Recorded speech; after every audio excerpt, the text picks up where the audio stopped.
otherwise, when you get stuck in between, chapter 7 is not happening or chapter 8 is not happening, then I think it's one of the characters telling you, maybe sit back, take a different route, take a detour, maybe you're not going in the right direction, and you need to sort of rework your process. Akhil, I do want you to continue that conversation about the 11 years. So, family life has more of you, and it's sort of the opposite of what we were talking about, the first work being autobiographical or semi-autobiographical. For you, more of that is emerging now, and it took 11 years as a writer for that to emerge in family life. So, speak a little about that kind of writer's block. So, it took about 12 and a half years to write this novel, and I wrote every day.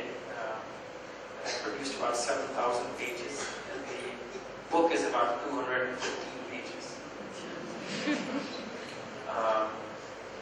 It took a long time to figure out how to write this book for various reasons. I mean, one, I draw very directly from my life. And when you're writing so close to life, when I was writing so close to life, I kept saying, oh, this is not true, because, I would feel like I needed to describe every room or every moment. And so all your instincts get thrown off. So that was one issue that I grappled with. For me, the bigger issue was a technical issue, which is the novel is about a family which has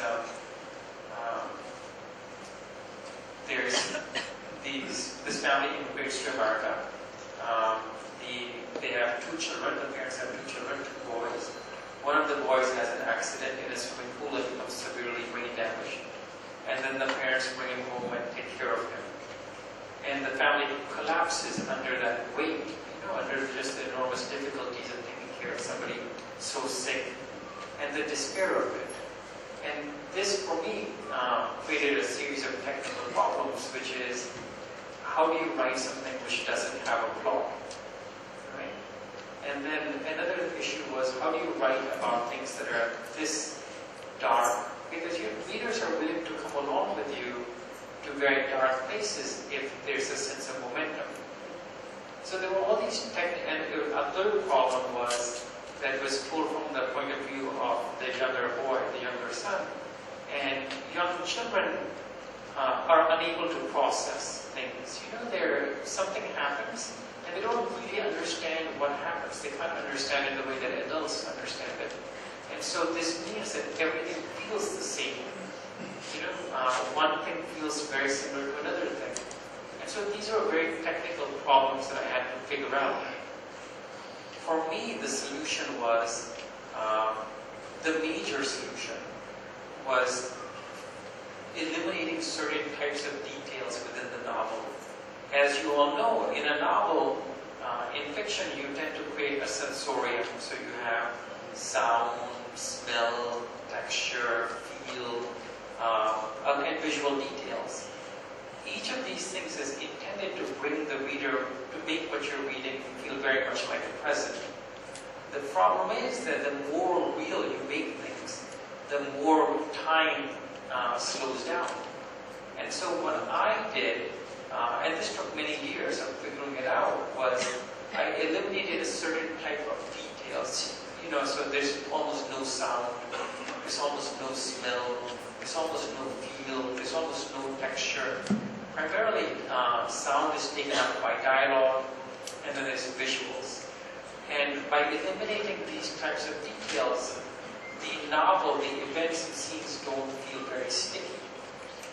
And so the reader, when the reading it, has the sense of being in scenes, but also of shooting through the narrative at a very, very rapid pace, at a pace that it wouldn't be possible otherwise.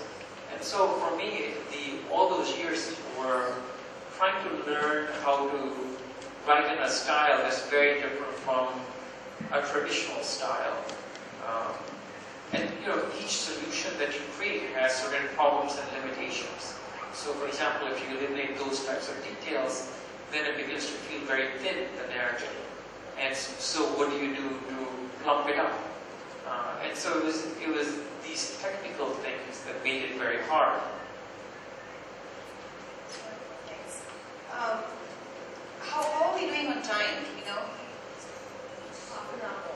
We have another half hour. Okay, I have one more question, and then maybe I'll throw it open for Q&A. Right? And my question is, just to take you really back to the beginning, sort of, when did you feel the desire to write? When did you first feel the desire to write? Because do you want to start? The politically correct answer is that when your mother asked you, what do you want to do, son, then at the age of 3 you said, Mom, I want to be a writer.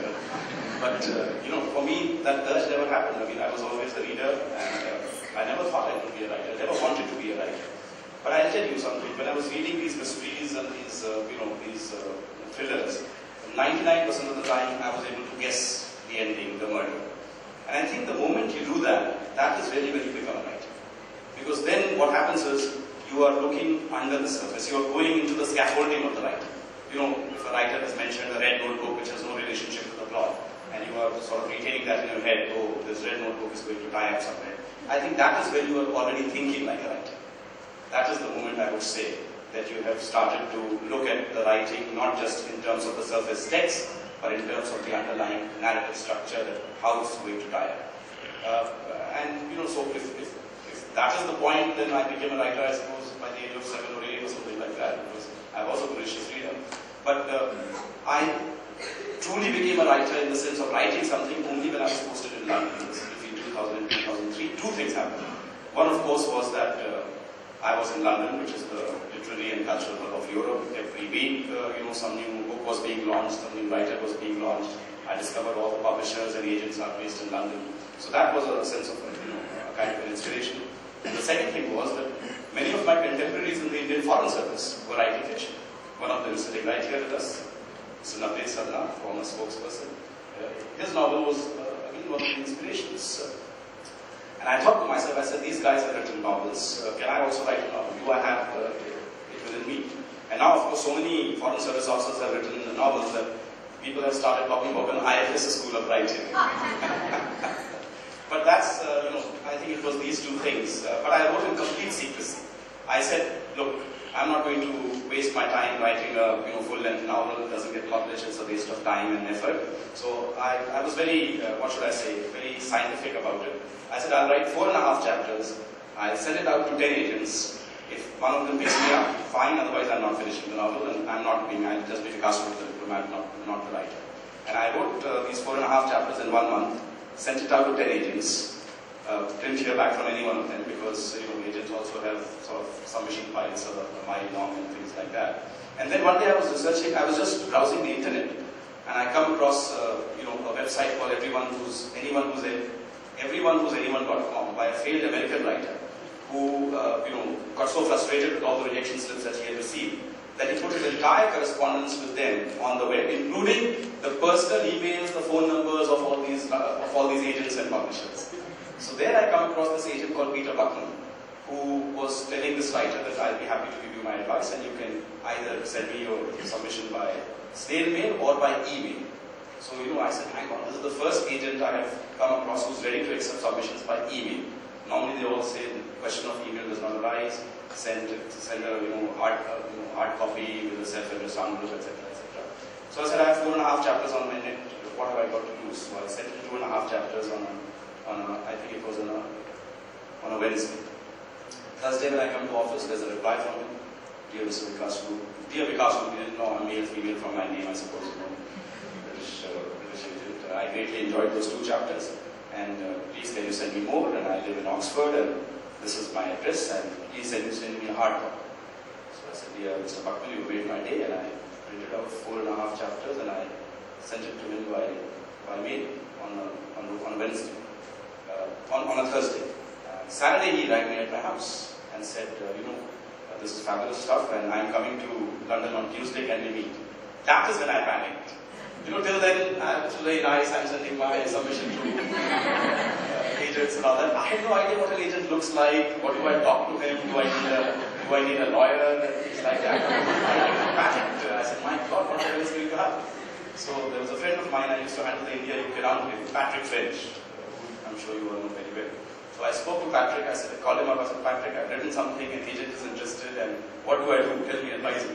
So he says, he gave me golden word of advice. He says, if he asks for money, don't sign. Because, there are these fly-by-night agents also who say that, yeah, your book is good, but it needs a lot of work, and my wife can be a very good editor, she charges a very nominal fee of £5 per page or something like that, and before you know, you've been chipped out of, a couple of £1,000 and you never see the light of day. So Peter Buckman came to meet me on this Tuesday, and he says, okay, this is great, now where's the rest? I said, there is no rest, I've not written it. So he says, well, you have to finish it, otherwise it's not going to happen. And but he said, I'm ready to sign you up as my author. I suppose, oh my God. National emergency. It's not my Mr.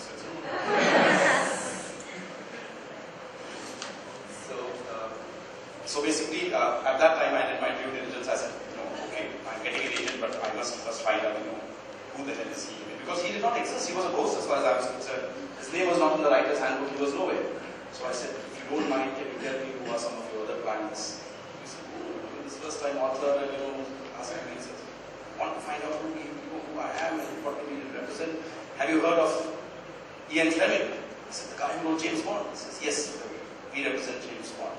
So, my God. Then he says, have you heard of Eric Ambler? I said, the great Eric Ambler. We represent Eric Ambler. Then he said, have you heard of Georgette Hare? I said, Regency Woman. We represent Georgette. I said, say no more, wait till I sign you. Sign me up. And then, when the book was published, he sent me my check saying client number 1. So I said, oh my God, that means I'm your greatest client, He says, no, you were my first client.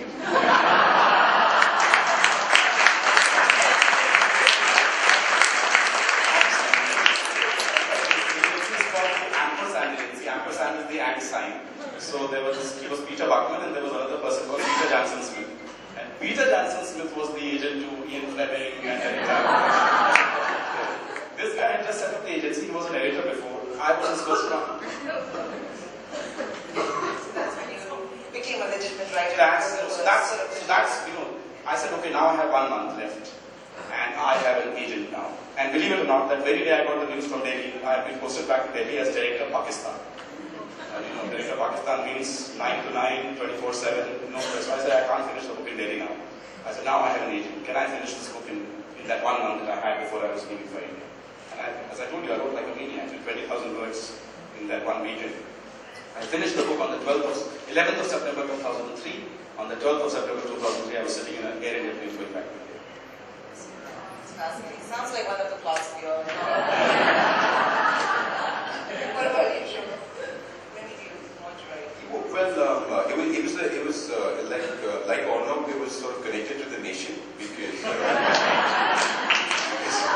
the newspapers, there were like headlines all the time, and I think we become a much more exciting country in the last 15 to 20 years. I mean, 15 years ago, because I'm old now, I've been reading all the newspapers, so I know, and they've become much more exciting and much more. I mean, 15 years ago, there was not stuff happening that's happening now. And another contrast is if you go to the UK or the US and stuff like that, the papers are so boring. I mean, you take a London newspaper and the front page is cat rescued from tree, or Beckham gets new tattoo. That's the news. And we've got like the nephew on the left-hand side and Asaram Babu on the right-hand side. I just felt that, the nation needs to not just know, but have this preserved so the nation can read it later as well. Because we tend to sort of throw in, we sell them, people, they're so valuable, but just for a few rupees, we give away all those papers to other people. We don't keep them. So I felt that somebody needed to sort of keep a record and particularly like when things, the thing is when you're trying to be a humorist and you notice that nobody else is trying because they don't want to look stupid, which is completely understandable. So nobody else is doing it much. And there's all this material in the paper. I mean, when this Asaram Babu thing came out in the paper, it was like, there's this bright light coming down from the heavens and you hear like violins and like bugles and like call to action. Because I think of the man, it was like late in the evening and he's over 70 years old and Arnab is shouting at him and it's a dark, damn kind of a police station and his whole brain is saying, don't do it, don't do it, don't do it. And he's still, he's like, that's awesome, it's heroism. So yeah, how can you not write about that stuff, right? Someone has to. I'm happy if somebody else takes up the mantle and does it much, much better. But I was here first. You have all these crazy characters as your muse. So you cannot make this stuff up. You cannot make up Robert Waldron. think when I did a story about Warren Buffett hiring Robert Watra as an it was completely plausible. You know, a lot of people said, "Wow, we didn't know this." And I said, "Yeah, neither did I." So truth is stranger than fiction. Very, very much so. In India, very much so. Thank you. What about you? You kind of got a little bit of that because, you know, we talked a little bit about your childhood. I mean, I've always written. I remember when I was 5 years old, trying to write a book. I sort of think of myself becoming a writer when I began to be able to write well. Because to some extent, you know, it's writing, it only counts as writing if it matters to other people. But until then, it's me just sort of daydreaming.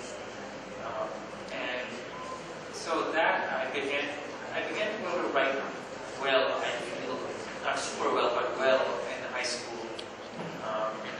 And at that point, I began to be able to write stories which generate pressure on the readers. Great way of thinking about it. We do want questions from you. Yes, go ahead. How many? Do we not have time? Yes. 15 minutes. Excellent. The gentleman here with the mic.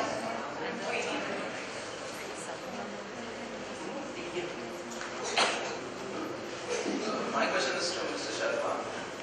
You said that you grew up reading a lot of stuff like fantasy and science fiction.